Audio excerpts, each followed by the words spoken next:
जय Swaminarayan. Last topic याद करो।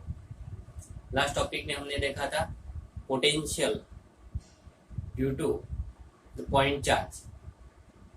ओके, उसी तरह से आज भी हमको देखना है potential due to the electric dipole.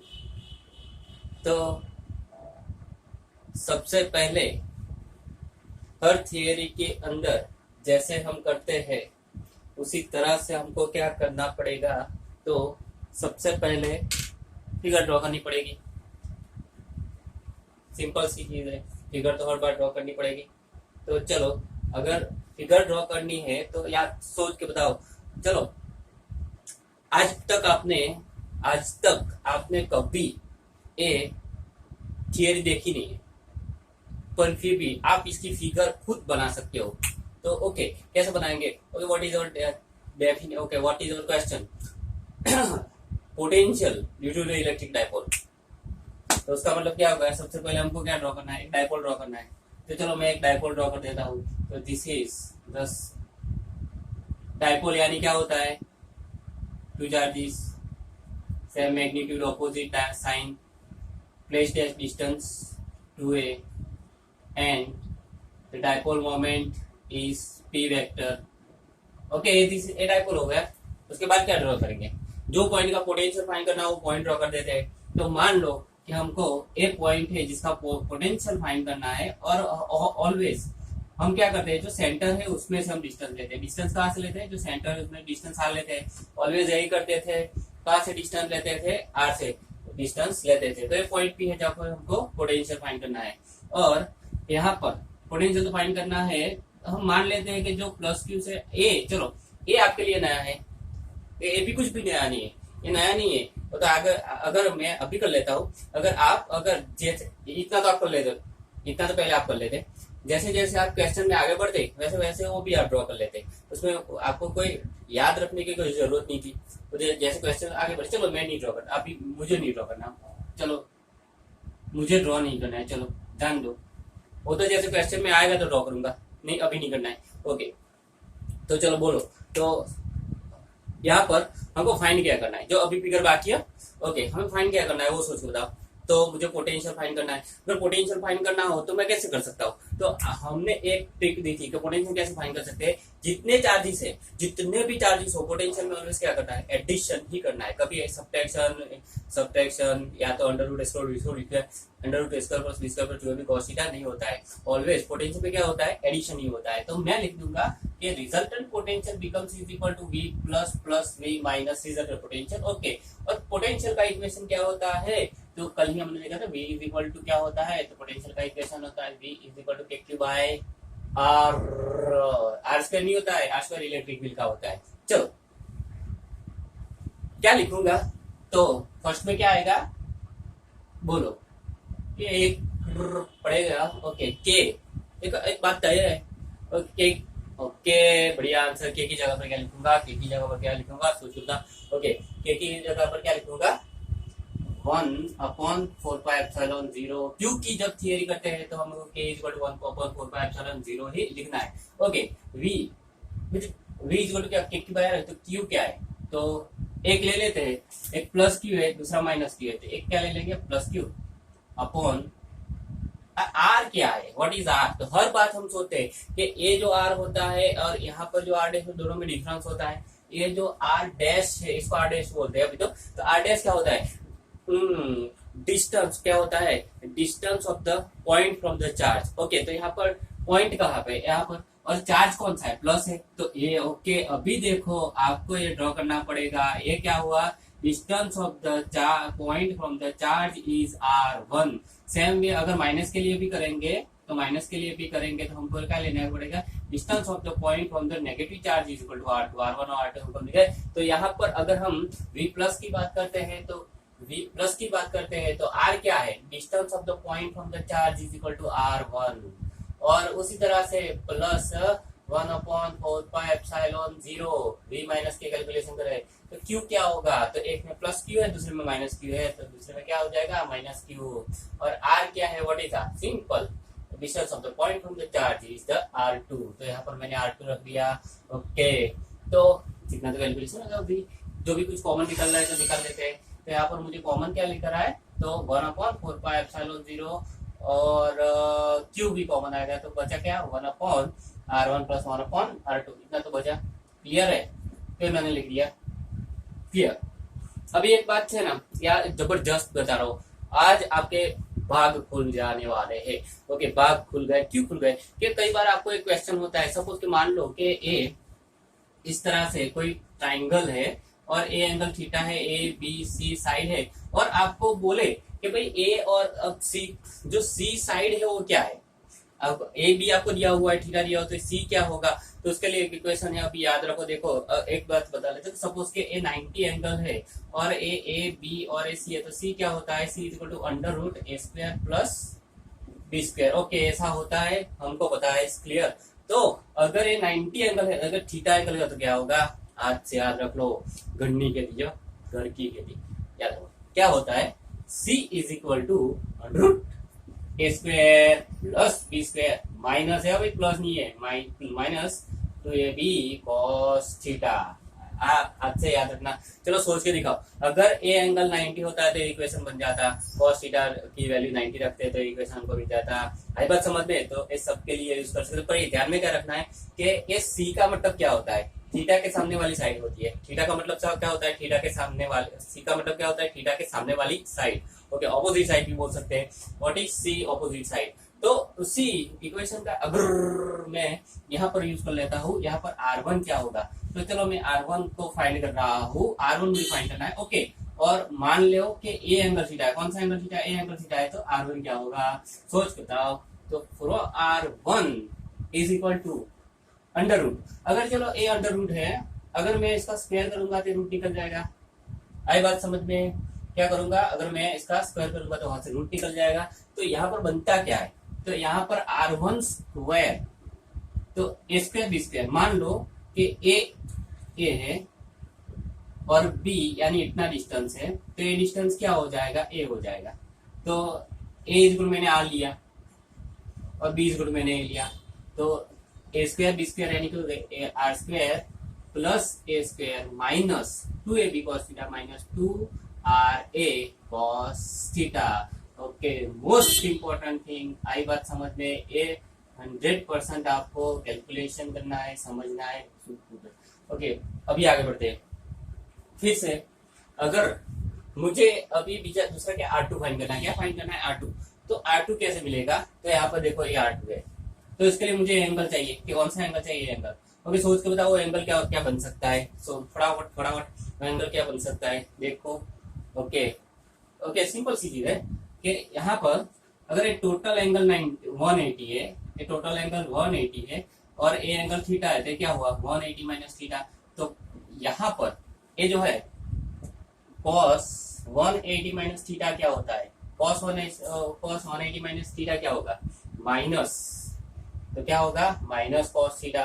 अगर माइनस से यहाँ पर मल्टीप्लाई करूंगा तो ये क्या हो जाएगा, +2ab cos थीटा। तो उसका मतलब क्या हुआ, जब हम इसके R2 फाइंड करेंगे तो हमें माइनस नहीं पर प्लस लेना है। यहाँ पर जब हमने R1 फाइंड किया, तो जब मैंने यहाँ पर माइनस लिया है, तब जब मैं R2² लूंगा तब यहाँ पर मुझे प्लस लेना है। तो हमारी इक्वेशन क्या बन जाएगा, R² + a² माइनस की क्या कर दूंगा मैं, +2ra cos थीटा। क्लियर है? तो ये दो मेन इक्वेशन है, इजी, आप इस तरह से याद रखोगे तो याद रहेंगे। क्लियर है? अभी देखते हैं आगे। चलो कि ये जो, हाँ ऑब्वियस, अभी एक चीज है कि ये फिगर है, मुझे अभी इसका कोई भी जरूरत नहीं पड़ेगा, तो मैं इसको रब कर देता हूँ। फिगर की कोई भी जरूरत नहीं पड़ेगी तो मैं उसको क्या कर देता हूँ, रब कर देता हूँ। क्लियर? यहाँ पर दो पार्ट में हम कैलकुलेशन करने जाने वाले हैं। कितने पार्ट में कैलकुलेशन करने जाने वाले हैं, दो पार्ट के अंदर हम उसका कैलकुलेशन करने जाने वाले हैं। तो दो पार्ट में इसको डिवाइड कर देते हैं, एक R1 फाइंड करेंगे और दूसरा R2 फाइंड करेंगे। क्लियर? और फिर एक फाइंड हो जाने के बाद हम v फाइंड करेंगे। क्या फाइंड करेंगे? v फाइंड करेंगे। 3। ओके, ये देखते रहो, आपको आना। ओके, एक बात बोल देता हूँ, इसके बाद का जो ओके हमारा मेन पर्पस क्या है, तो यहाँ पर आइए, यहाँ पर मुझे 1/R2, 1/R1, 1/R2 फाइंड करना है। यहां से फाइंड करके वहां पर रखना है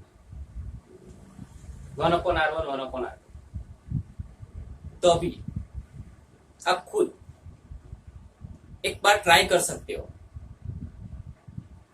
इसमें से 1/R1 फाइंड करने का ट्राई कर सकते हो, पर उसमें एक बहुत ही इंपॉर्टेंट चीज है। तो जो सालों तक थियरी बनाते हैं उनको ही पता चल सकता है। यानी क्या बोल रहा हूं, जब भी आप कोई भी थियरी करो तो थियरी में अपना लॉजिक दौड़ाओ, कि इसके बाद ये होगा, पर कहीं पे जाके आप अटकते हो तो थियरी में देखना पड़ता है। सम में ऐसा नहीं है, सम आप खुद कर सकते हो। क्लियर है? सम में डाउट है तो आपको डाउट है ऐसा लगना चाहिए, क्योंकि सम में अगर आपने एक स्टेप लिया, दूसरा स्टेप आपसे नहीं हुआ, तो आपको सोचना है मुझे दूसरा स्टेप नहीं हुआ तो उसका कोई फंडामेंटल है जो मुझे याद रखना है। जो दूसरा स्टेप आप नहीं कर सकते सम्स के अंदर, तो वो आपका फंडामेंटल हुआ कि ए मुझे करना ही पड़ेगा, वो आपको याद रखना है। जबकि थियरी में क्या है, अगर दूसरा स्टेप नहीं आया तो देख लो ए होता है तो होता है, उसको फिर ऐसा घोखने की जरूरत नहीं कि ये करना ही पड़ता है, करना ही पड़ता है, ऐसा कुछ नहीं होता है। थियरी में तो हर थियरी में कुछ ना कुछ नया होता है और फिर वो कभी रिपीट नहीं होता है। थियरी में याद रखो, हर थियरी में कुछ ना कुछ नया होता है और कभी रिपीट नहीं होता है। हाँ, सम्स में ऐसा नहीं होता है। यानी थियरी जब भी करते हो तो एकदम बिंदास हो जाओ। थियरी जब भी करते हो तो एकदम बिंदास हो जाओ कि भाई ये स्टेप आया, ओके बढ़िया स्टेप है, पर इसमें उसका मैं कभी भी यूज कर सकूंगा, ऐसे मैं उसको टेस्ट दूंगा कि भाई ये नहीं नहीं नहीं, अरे तो यार बहुत कुछ नया आया तो मैं इसको याद रखना भाई। अगर याद रहता है तो रखो। ऐसा आप सोचो इसका मैं फिर से कैसे यूज करूंगा, कहाँ पे यूज कर, छोड़ दो टेंशन, थियरी में छोड़ दो, सम्स में याद रखना है। क्लियर? तो थियरी तो कुछ भी हो जाए, थियरी आपको क्या करनी है कि सड़सड़ाहट, ये थियरी आपको लिख देनी है, समझ में आना चाहिए, वो थियरी समझ में आना है। फिर उसका एप्लीकेशन दूसरी जगह पर कैसे करोगे वो छिड़ना छोड़ दो। थियरी आपको समझ में आनी चाहिए और उसका एप्लीकेशन दूसरी जगह पर कैसे करोगे वो छोड़ दो थियरी में। ओके, यहाँ पर मुझे तो 1/, क्या फाइंड करना है? 1/R1। वापिस आ जाते हैं, क्या फाइंड करना है? 1/R1। ये तो एक चीज है, मैंने बोला इस तरह से कि बहुत ही पीएचडी करके इन्होंने क्या किया, सबसे पहले आप याद रखो ये थियरी के लिए, ये थियरी के लिए आपको समझना पड़ेगा। ओके, सबसे पहले क्या करते हैं, R1² से मल्टीप्लाई, सॉरी यहाँ पर ये जो R है, ओके, R² से मल्टीप्लाई करेंगे और डिवाइड करेंगे। चलो, तो मैंने मल्टीप्लाई कर दिया तो R², किसको डिवाइड करना है? ये जो इक्वेशन, कौन सा इक्वेशन है? R² plus A² minus 2RA cos theta, उसको क्या करना है? डिवाइड करना है। किससे डिवाइड करना है? R² से। चलो, R² से मैंने डिवाइड कर दिया, फिर इसको मैं इस तरह से ब्रेक भी कर सकता हूँ। क्लियर? सबको R² से डिवाइड कर सकता हूँ। क्लियर? ओके, बचा क्या? A/R², ये क्या होगा? 1 A R²/R², A²/R² माइनस ए क्या हुआ?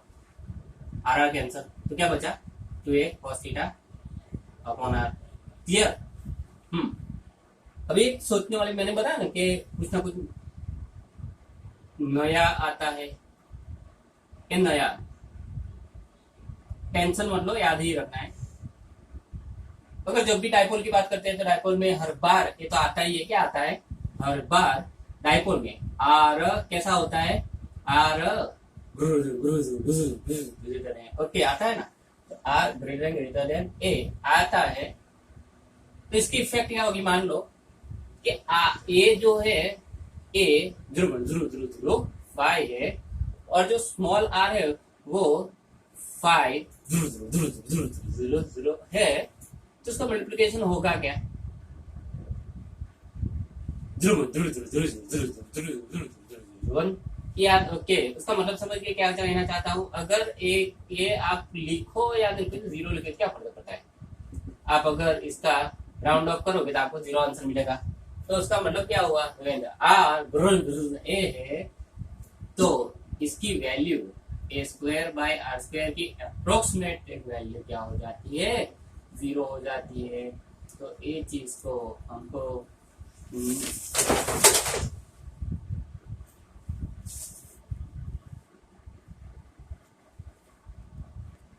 ओके तो ये चीज जीरो हो जाती है। उसके बाद यहाँ पर हम देखते हैं तो इसका क्या हो जाएगा, आर स्क्वायर वन प्लस इसका कैलकुलेशन जीरो, तो लिखने की जरूरत है। बाद में क्या आएगा, टू ए cos theta upon R. Clear, बढ़िया है। अभी एक बात, ओके सब ओके, मुझे फाइंड क्या करना था, वन अपॉन आर वन। तो आप फाइंड करो, ट्राई करो, क्या करो, वन अपॉन आर वन। तो सिंपल सी चीज है, यहाँ पर ए आर वन स्क्वायर है। तो मैं ये करूंगा, पहले वन अपॉन आर इसका इनवर्स ले लूंगा और फिर क्या करूंगा, ओके फिर मैं ए इसके लिए क्या करूंगा, वन अपॉन आर यानी रूट लिया, क्या लिया, रूट लिया। तो एक चीज मुझे करनी है, मुझे क्या करना है, सबसे पहले क्या करना है, तो बोल रहे इन्वर्स करना है। तो मैं सबसे पहले इन्वर्स करता हूँ। ओके तो सबसे पहले मैं इसका इन्वर्स करूंगा, one upon R one square inverse यानी one upon R square one plus two A cos theta divide by R. फिर क्या करना था, root one upon R becomes is equal to इसका रूट वन, इसका रूट आर, इसका root one plus two ए cos theta one R under root. ये जो under root है इसको मैं वन बाई टू से इंटीग्रेट कर देता हूँ।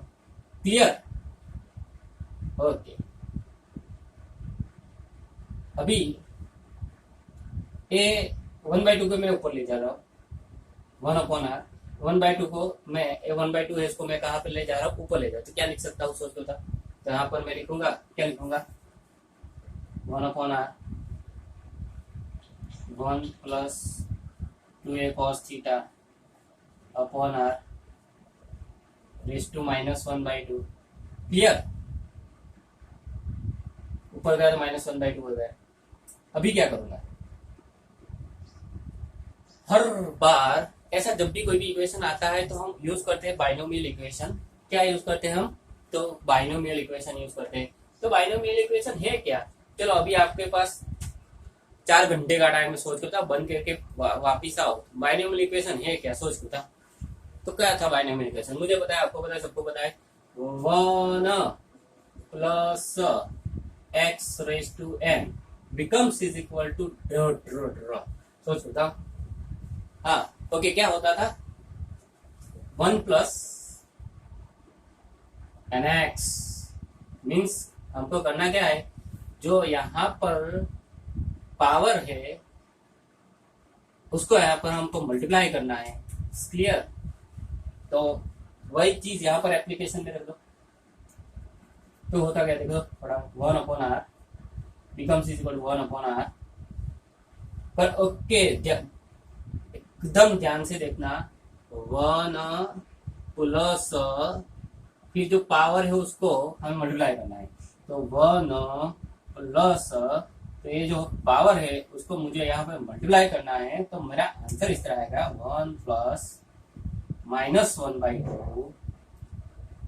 To A cos theta divide by r. Okay, this is the most important point. बराबर है, one upon R one, A two two cancel, A minus हो जाएगा, A cos theta upon R. Okay तो ये हमको क्या मिला, one upon R. This is our main purpose कि हमको वन अपॉन आर फाइंड करना था। ओके ओके, उसके बाद बताओ हमें क्या फाइंड करना है, सोच के बताओ क्या फाइंड करना है। 1/r2 वो कहां से मिलेगा, इसको चलो कर देते हैं चालू। चलो मैं यहां तक इसका इक्वेशन डिराइव करना है, क्लियर करेंगे डिराइव, चलो करते हैं फटाफट स्टार्ट।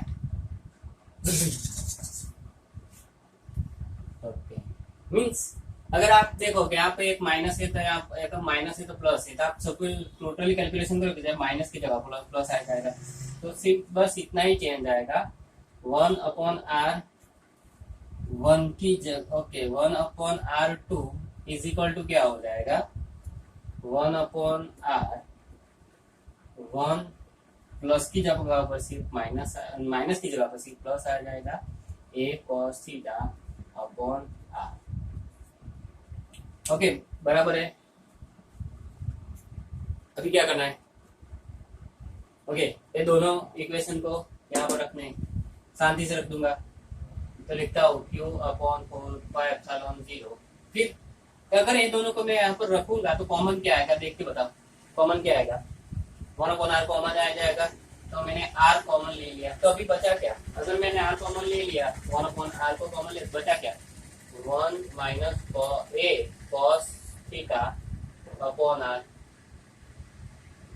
और फिर प्लस इसमें क्या बचा 1 plus a cos theta by r, clear, और द ब्रैकेट। अभी इसका कैलकुलेशन कर डालो, तो अगर आप इसका कैलकुलेशन करोगे तो आपको ये मिलेगा। ओके तो यहाँ पर अगर हम कैलकुलेशन करेंगे तो हमको क्या मिलेगा, अब एक बार देखो, अरे जय स्वामी नारायण, सॉरी यहाँ पर सॉरी एक दिक्कत हो गई, यहाँ पर क्या था कि यहाँ पर माइनस है तो यहाँ पर माइनस आएगा, क्या आएगा ए आएगा, प्लस नहीं पर क्या आएगा माइनस, यहाँ पर ये आएगा माइनस,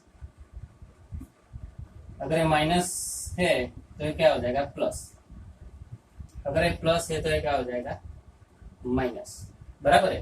तो यहाँ पर पहले में पहला जो क्वेश्चन है उसमें प्लस आएगा और दूसरे में माइनस आएगा, क्लियर। तो q/4πε0r इसका कैलकुलेशन करो अभी, ओके तो क्या हो रहा है 1 1 वो तो कैंसिल हो, ओके, और यहाँ पर भी यार a q को यहाँ पर a माइनस है उसको मल्टीप्लाई करोगे तो माइनस होगा, क्या होगा माइनस होगा, तो इसका कैलकुलेशन करते हैं तो 1 plus a cos theta upon r minus 1 plus a cos theta upon r। Okay देख लो कहीं पे भी दिक्कत हो तो एक बार, क्योंकि वहां पे मुझे थोड़ा मिस्टेक हो गया था, एक बार शांति से देखो तो फिर आगे आपको टेंशन नहीं होगा। 2 मिनट देख दे रहा हूँ, एक बार शांति से देख लो फिर आगे बढ़ो। ओके देख लो एक बार, ओके ओके कोई दिक्कत है, ओके बराबर है, ओके चलो अभी आगे। तो हाँ क्या कैंसिल, ओके ये 1 1 कैंसिल हो गया, तो मैं q/4πε0r और इसका हो जाएगा 2a cos theta upon r, clear है। तो इसको हम बोलेंगे p इज इक्वल टू कुत्ता, तो p cos थीटा अपॉन बचा क्या 4πε0r। तो यहाँ पर अगर हम देखने जाते हैं तो हमारा ए पोटेंशियल का जो मेन इक्वेशन है वो एक मेन इक्वेशन ये है एक इक्वेशन। उसके अलावा भी इसी इक्वेशन को हम दूसरी तरह से भी लिख सकते हैं, जो शायद आपको पूछ सकते हैं, शायद पूछ सकते हैं, वरना यहीं से छोड़ दो, अगर नहीं पूछा है तो कोई बात नहीं, यहीं से छोड़ दो। अगर पूछा है तो आपको ये करना है, देखो ए डॉट बी क्या होता है, तो हमको पता है ए बी कॉस थीटा, उसका मतलब क्या हुआ a magnitude of a magnitude, okay आपको ये पता था इक्वेशन, ओके पता है। और उसकी जगह पर सपोज मैं ये लिखना चाहूँ कि पी वेक्टर डॉट पी क्या, सोचो इसका मैं कैसे लिख सकता हूँ, क्या आंसर हो सकता है, सोच बताओ। तो इसका आंसर होगा कि पी का मैग्नीट्यूड आर कैप का मैग्नीट्यूड कॉस थीटा, ओके बात आई समझ में, ओके बराबर है। चलो ये तो बात बराबर है। अभी मैं इसका कैलकुलेशन करूं, चलो पी का मैग्नीट्यूड है उसको मैं लिख सकता हूँ पी, ओके यस और नो, ओके लिख सकता हूँ पी का मैग्नीट्यूड। आर कैप का मैग्नीट्यूड है आर कैप, तो आर कैप क्या है, यूनिट वेक्टर है। आर कैप क्या है, यूनिट वेक्टर है। अगर यूनिट वेक्टर है तो इसकी वैल्यू क्या होती है, 1 होती है। यूनिट वेक्टर की वैल्यू क्या होती है, 1 होती है। तो आर कैप की जगह पर मैं क्या लिख सकूंगा, 1 लिख दूंगा। ओके, तो यहाँ पर मैंने लिख दिया 1 cos थीटा, तो इसको मैं लिख सकता हूँ p cos थीटा। ओके, बहुत इंपॉर्टेंट चीज हमारे थियरी के लिए। तो p cos थीटा की जगह पर मैं क्या लिखूंगा, p vector R cap. Okay, तो यहाँ पर जो p cos थीटा है उसकी जगह पर मैं क्या लिख सकूंगा, तो मैं लिख सकूंगा p vector R cap. Okay, ये चीज मैं लिख सकता हूँ, बराबर है। तो जो बचा उसको मैं लिख सकता हूँ, तो v इज इक्वल टू क्या हो जाएगा, this upon 4πε0 r। Okay, R और आर को मल्टीप्लाई करूंगा तो आर स्क्वायर भी हो जाएगा। तो आर इंटू आर को मल्टीप्लाई कर दिया तो मैंने क्या हो जाएगा, आर स्क्वायर। ओके, तो ये दो पोटेंशियल के इक्वेशन है जो आपको याद रखने हैं। ओके, ये जो क्या है, दोनों पोटेंशियल के इक्वेशन है जो आपको याद रखने हैं। जय स्वामीनारायण। अभी देखो, डेंजर थियरी है, पर ये थियरी बहुत डेंजर लगती है पर है नहीं। इसमें इंपॉर्टेंट चीज क्या है कि ए फिगर ए आपको 3 बार लिखनी पड़ेगी। अगर आपने 3 बार लिख ली तो हो जाएगा। हाँ, पर मैं आपको बोल रहा हूँ, मैंने कई बार ये थियरी करवाई है, पर क्यों पता नहीं। पर ये जो माइनस है ना, जब भी यहाँ पर मैं माइनस है यहाँ पर लिखता हूँ तो प्लस ही हो जाता है। तो आपसे गलती ना हो देखना, नहीं तो हर बार होती है। तो ये गलती आपसे ना हो, आप तो मास्टर क्लास करो, आपसे नहीं होती है, ऐसी गलती आपसे नहीं होती, मुझे पता है। Okay,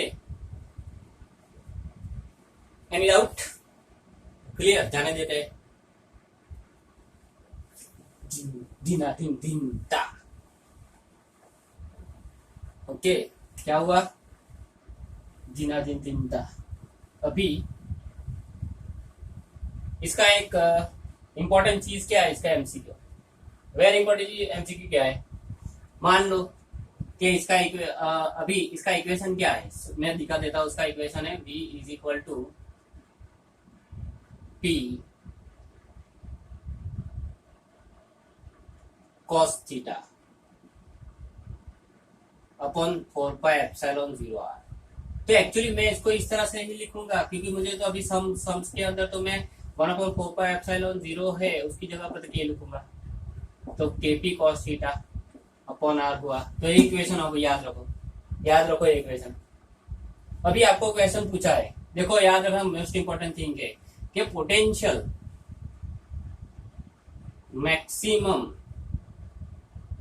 and minimum and zero कब होता है। 3 एमसीक्यू बन जाएंगे, कब मैक्सिमम, कब मिनिमम, कब जीरो। चलो, अभी एक चीज अभी है ना, very concentrate, very very concentrate. एक चीज याद रखो, सब कुछ भूल जाओ, एक ये याद रखो। ओके, क्या याद, क्या है कि हाँ, ओके, जब भी मैक्सिमम या मिनिमम कि जब भी बात करते हैं फिजिक्स के अंदर, तो याद क्या रखना है, मैक्सिमम मीन्स या तो मिनिमम, मैक्सिमम या तो मिनिमम। तो हमें टोटली कॉन्सेंट्रेट कॉस थीटा और साइन थीटा पे करना है। जब भी मैक्सिमम और मिनिमम की बात करते हैं तो टोटली हमें कॉन्सेंट्रेशन कॉस थीटा और साइन थीटा पे करना है। अगर हम मैथ्स ट्रिग्नोमेट्री को अगर याद करते हैं तो cos theta, sine theta, tan theta, सभी कॉस थीटा और साइन थीटा करके मैक्सिमम और मिनिमम वैल्यू क्या होती है कॉस और साइन के लिए, मैक्सिमम मिनिमम वैल्यू क्या होती है तो हमको बताएं। और आप कुछ ऐसा करते थे, तो उसका मतलब क्या होता है कि जो कॉस थीटा है या तो साइन थीटा है, उसके लिए अगर हम देखने जाए तो मैक्सिमम वैल्यू क्या होती है, मैक्सिमम वैल्यू 1 होती है, मैक्सिमम वैल्यू 1 होती है और मिनिमम वैल्यू -1 होती है कॉस थीटा और साइन थीटा। ये 0 है तो याद रखो जीरो मैक्सिमम भी नहीं है, मिनिमम भी नहीं है, जीरो मैक्सिमम भी नहीं है, मिनिमम नहीं है, मैक्सिमम 1 है, मिनिमम -1 है, जीरो मिनिमम नहीं है। हाँ, पर फिजिक्स में कई बार ऐसा होता है कि कोई फिजिकल क्वांटिटी ऐसी है जिसमें कभी नेगेटिव आता है, आता ही नहीं है। सपोज के करंट कभी नेगेटिव नहीं होता है। अगर करंट में अगर आपको पूछता है कि मिनिमम करंट क्या है तो 0 लिख सकते हो। पर ऐसी फिजिकल क्वांटिटी जिसमें नेगेटिव पॉजिटिव आता है, जैसे कि हमारा पोटेंशियल है, तो पोटेंशियल नेगेटिव भी होता है, पॉजिटिव भी होता है। अगर जब पोटेंशियल की बात करते हो, अगर आपको ऑप्शन में 0 दिया हुआ है तो 0 ऑप्शन वो मिनिमम नहीं होता है, -1 मिनिमम। ओके, तो अभी तो क्या सोच रहे हैं कि जब भी हमको कहीं भी पूछते हैं कि मैक्सिमम कब होता है, मिनिमम कब होगा, तो हमें क्या करना है कि जब भी हो कहते हैं तो हमको क्या करना है, सबसे पहले कि कॉस थीटा और साइन थीटा की जगह पर हमको 1 या -1 ले लेना। क्लियर? तो मैक्सिमम कब होगा? मैक्सिमम कॉस थीटा क्या होगा? +1। तो कॉस थीटा +1 होगा तो v क्या होगा? A1 ले लो तो kp/r। मिनिमम कब होगा? कॉस थीटा क्या लेना है हमको? -1, तो v क्या होगा? -kp/r। तो इसका मतलब क्या हुआ? v ओके, क्लियर है? मैक्सिमम और 0 कहीं भी पूछते हैं कि भाई ऐसा भी पूछ लिया कि ओके इसमें क्या है, नेक्स्ट में 0 कब होता है, तो कॉस थीटा की वैल्यू क्या लेनी है? 0। तो ओके 0 ओके v जब हम कॉस थीटा 0 लेते हैं तो अभी चलो पहली बात, मैक्सिमम वैल्यू क्या, what is the maximum value? तो v max is equal to kp/r, v min is equal to kp/r minus, ये दो चीज हमें याद रखनी है, मैक्सिमम क्या है, मिनिमम क्या है। ओके, आगे एक चीज है, पूछते हैं कि इक्वेटर पर, कहां पर? इक्वेटर पर, एन एक्सिस पर, उसमें से कहां पर 0 होगा, कहां पर मैक्सिमम होगा, कहां पर मिनिमम होगा। ओके, तो इक्वेटर पर क्या होता है, तो अगर हम ये डाइपोल है, क्या है? डाइपोल। और डाइपोल की बात करते हैं तो इक्वेटर इसको बोलते हैं। तो जब हम इक्वेटर को बोलते हैं तो थीटा इक्वल टू 90 होता है इक्वेटर पर, और जब हम ये इक्वेटर है तो 90 होता है। जब हम एक्सिस की बात करते हैं तो थीटा इक्वल टू 0 होता है। तो ये जो वैल्यू है आपको यहाँ पर रखनी है। अभी आप वो अभी यहाँ पर ओके थीटा 90 रख दो, तो हमारा जो इक्वेशन है थीटा 90 रखेंगे तो कहाँ पर पॉसिबल है जब 90 रखेंगे, चलो कॉस